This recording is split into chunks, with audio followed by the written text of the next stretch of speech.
Sveiki, čia ir vėl Vytautas iš Klauskit.lt komandos ir spėkit, ką šiandien veiksim.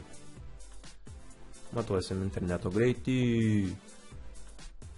Interneto greitį pamatuoti yra labai paprasta, tiesiog einam į svetainę ir paspaudžiame Begin Test.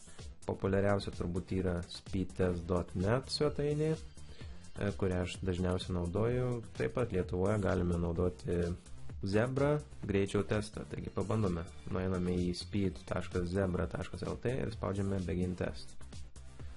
Ir žiūrime, koks greitas mūsų internetas arba lėtas.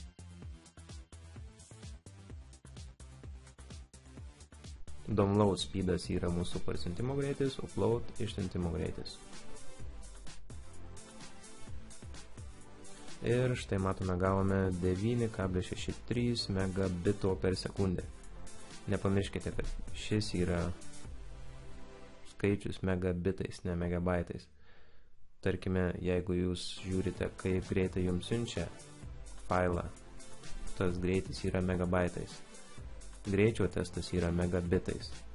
Tai norint gauti būtent kaip greitai bus siunčiamas failas megabaitais, jums reikia šį skaičių padalinti iš 8. Arba eiti į speedguide.net conversion svetainę ir įvesti jūsų gautą skaičių. Tai mūsų buvo 9,63 ir spaudžiame calculate. Ir matome, kad megabaitais mums siūs 1,2. Ir upload speedas matome iš viso š.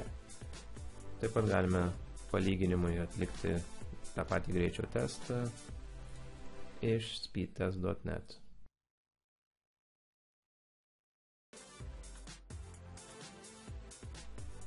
Matome, kad greičiai skiriasi šiek tiek, bet nelabai žymiai, 9,24 ir 1,1.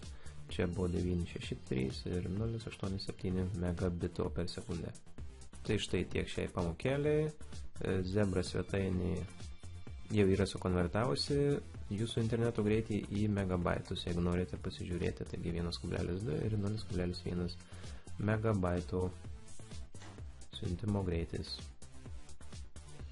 Štai tiek, tikiuosi, kad ši pamokėlė jums pravertė ir nepamirškite palikti savo klausimus komentaruose bei paspausti like. Iki.